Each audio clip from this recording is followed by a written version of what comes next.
Hello Bloomington, I'm Mayor Tim Busse, and this is the Council Minute for the week of June 30th. At Monday's meeting, the Council had what I think will be our last discussion, at least for a while, about signs in Bloomington. And while our sign discussion has been a long process, I think it shows this Council's willingness to spend time on an issue and make sure that Council, staff, business stakeholders, and the community all have a chance to be heard. The Council started this discussion on signs a couple of years ago. It had been a while since the city sign ordinance had been updated, and a lot had changed since the last time Council took a close look at signs. Over a period of months, our planning staff dug in on a number of different sign-related issues like size and brightness and placement of signs. The Council had study sessions on the topic, the Planning Commission weighed in, there was a lot of community feedback, we had the required public hearings, and ultimately, in February of 2024, the Council approved the updated sign code.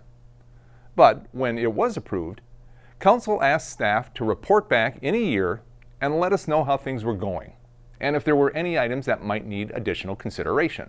Staff was in front of Council in April of this year, and yes, some things did need tweaking. The Council approved adjustments on things like freestanding sign locations, roof signs, temporary signs on new residential buildings, and permanent sign construction standards. On Monday night, we had one final look back to clear up two additional aspects that hadn't been resolved yet. After a good discussion, the Council approved a change that will expand signage allowed on buildings 7 stories or taller. The old ordinance allowed only one building sign on taller buildings. The change will allow up to 3 signs. The Council was in agreement that additional signs would be a benefit to Bloomington businesses, and it might offer building owners an incentive to attract or maybe retain tenants. It's also a great way to show off Bloomington's vibrant and wide-reaching business community. The Council also lowered the dwell time on electronic signs. It used to be that electronic signs could change every 20 seconds, and now that time has been reduced to 8 seconds, which is a more standard dwell time across the country. There was discussion about the more frequent changes possibly distracting drivers, but the Council wasn't convinced that there's conclusive evidence of that happening. Now I get it. Unless you're the 5-man electrical band, signs might not be a big deal in your life. But making sure they look good, that they fit the community, and that they meet the needs of the business community is important. And the work that went into the sign ordinance underscores the challenge of successfully meeting all of those goals and the city's commitment to evaluating and improving our policies on an ongoing basis. Also on Monday, Council reviewed a variety of concept designs to improve pedestrian and bicycle safety at the intersection of 84th Street and Normandale Boulevard. Did you know that intersection is the busiest intersection in the city of Bloomington? And that's based on counts before the work on 494 started and drivers started looking for creative detours through the city. It's a busy traffic intersection, and it's also a busy bike and pedestrian intersection, with residential neighborhoods to the east of Normandale Boulevard, the office towers at Normandale Lake, and Normandale Lake Park literally right there. Lots of folks on both foot and bicycle are moving through that intersection.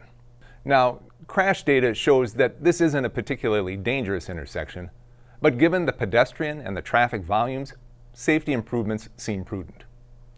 Staff brought forward a number of possible design changes for Council consideration, including reducing or redesigning turn lanes and adding pedestrian refuge islands.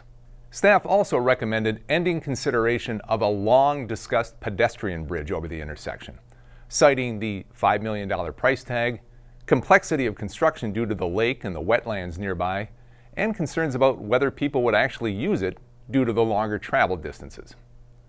Now, to a person, the Council was obviously in favor of safety improvements, but it's a nuanced issue.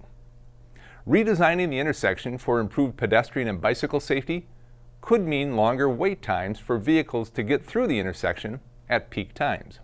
We definitely want Bloomington residents to get out and to be active and walk and bike safely, and we definitely want our transportation system to work, and to ensure that the busiest intersection in the city is not jammed up, and that we don't add to already frustrating levels of traffic congestion.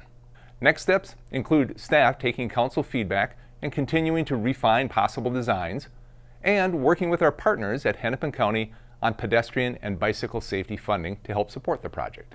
My guess is community conversations about balancing safety and traffic flow are conversations that will become much more common in the very near future. Thoughtful input from Bloomington residents, our business community, drivers, bikers, and walkers will all be part of it. I'm looking forward to those productive conversations. And finally today, a quick reminder that National Night Out is coming up on Tuesday, August 5th. It is always a fantastic night, and it's a great way to meet your neighbors, visit with Bloomington police officers and firefighters, and strengthen community ties. These neighborhood parties couldn't happen without block party hosts. Hats off to all of you. You are absolute rock stars. Like every year, we need you to register. Go to the City of Bloomington website and register your neighborhood event by July 24th. Registration makes for a safer and better coordinated night, and it helps facilitate visits from city staff, police, fire, and other departments. Plus, registered blocks may be eligible for additional resources to make the event even more fun and memorable. That wraps up this week's Council Minute. Thank you so much for watching. Until next time, stay safe, Bloomington.